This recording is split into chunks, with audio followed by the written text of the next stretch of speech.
नमस्कार, आप देख रहे हैं श्रेय टीवी, देश हित की बात। मैं हूं आपके साथ साक्षी। जबलपुर के प्रधानमंत्री कॉलेज ऑफ एक्सीलेंस शासकीय महाकौशल कला एवं वाणिज्य महाविद्यालय में भारतीय दर्शन और योग विषय पर 2 दिवसीय अंतर्राष्ट्रीय संगोष्ठी का भव्य शुभारंभ हुआ। इस संगोष्ठी में देश ही नहीं बल्कि विदेशों में भी शिक्षाविद और शोधार्थी जुड़कर अपने विचार साझा कर रहे हैं। जबलपुर के प्रतिष्ठित महाकौशल कॉलेज में आयोजित इस 2 दिवसीय अंतर्राष्ट्रीय संगोष्ठी में भारतीय दर्शन और योग के विभिन्न आयामों पर गहन चर्चा की जा रही है। कार्यक्रम में देश विदेश के विद्वान, शोधार्थी और प्राध्यापक बड़ी संख्या में शामिल हो रहे हैं। इस संगोष्ठी में नीदरलैंड से ऋतु शर्मा और कनाडा से डॉक्टर अंकित धवन ऑनलाइन माध्यम से जुड़कर वर्तमान वैश्विक परिस्थितियों के संदर्भ में भारतीय दर्शन और योग की प्रासंगिकता पर अपने विचार रख रहे हैं। इस अवसर पर हिंदी ग्रंथ अकादमी के संचालक डॉक्टर कड़ेल मुख्य अतिथि के रूप में मौजूद रहे। वहीं नागपुर से आए डॉक्टर करवने सहित अन्य विशेषज्ञों ने भी अपने व्याख्यान देकर भारतीय दर्शन और योग की महत्ता पर प्रकाश डाला। कार्यक्रम के उद्घाटन अवसर पर महाविद्यालय के छात्रों ने योग का आकर्षक प्रदर्शन प्रस्तुत किया, जिसने कार्यक्रम में मौजूद सभी लोगों का मन मोह लिया। विशेषज्ञों का कहना है कि अंतर्राष्ट्रीय संगोष्ठी भारतीय दर्शन और योग के क्षेत्र में एक महत्वपूर्ण मील का पत्थर साबित होगी, जिससे नई सोच और विकसित होगी, समाज को एक सकारात्मक दिशा मिलेगी।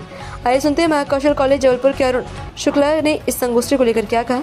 फिलहाल इस अंतर्राष्ट्रीय संगोष्ठी के माध्यम से भारतीय ज्ञान परंपरा और योग के महत्व को वैश्विक मंच पर प्रस्तुत करने का एक महत्वपूर्ण प्रयास किया जा रहा है। सेमिनार का आयोजन किया गया।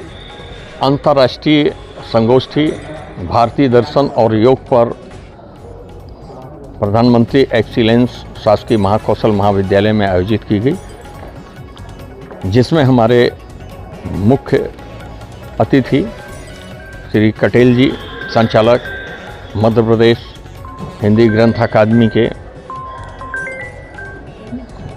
इसमें सम्मिलित हुए हैं और उन्होंने अपने वक्तव्य में यह कहा कि योग और दर्शन हमारे जीवन को दिशा देते हैं और हमारे विदेशी विद्वान डॉक्टर ऋतु शर्मा, नंदन पांडे नीदरलैंड से और अंकित धवन कनाडा से हमारे साथ जुड़े हुए हैं और 300 विद्यार्थियों ने यहाँ पर शोधार्थियों ने यहाँ पर पंजीयन कराया है और लगभग 18 राज्यों में के प्रतिभागी इसमें ऑफलाइन ऑनलाइन भाग ले रहे हैं और जिसमें वो योग और दर्शन इस पर अपने विचार रखेंगे, अपना शोध कार्य रखेंगे। निस्संदेह यह हमारे लिए बहुत ही बड़ी बात है और ये हमारे कार्यक्रम की सफलता है। धन्यवाद।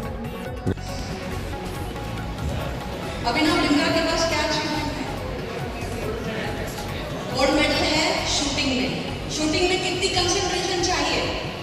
एनसीसी के कैडेट्स बता सकते हैं शूटिंग में कितनी कंसंट्रेशन चाहिए? तो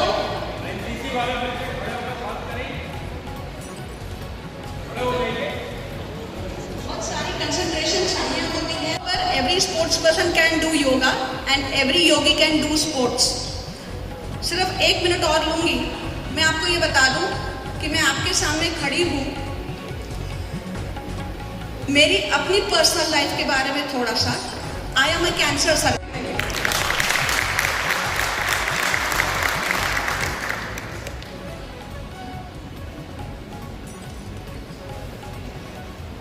धन्यवाद डॉक्टर पूनम कौशिक मैम, हमारे अनुरोध पर सादगर्भित रूप में अपनी बात कही और हमारी इस संगोष्ठी से हमारे अंतर्राष्ट्रीय स्तर पे हमारे resource person doctor cancer face किया है। मैं क्यों खड़ी हूँ यहाँ?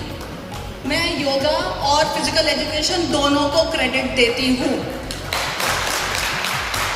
ये दोनों चीजें हैं मेरी जिंदगी में और मेरी फैमिली और वो भगवान। जो हमारे माइकल फेल्प्स हैं स्विमर, तो प्राणायामिक ब्रीदिंग भी आपके वार्मिंग अप, कूलिंग डाउन और डेली रूटीन में भी अगर आप सिर्फ 15 से 20 मिनट डेली अगर आप प्राणायाम करते हैं तो definitely it's going to play मेरे।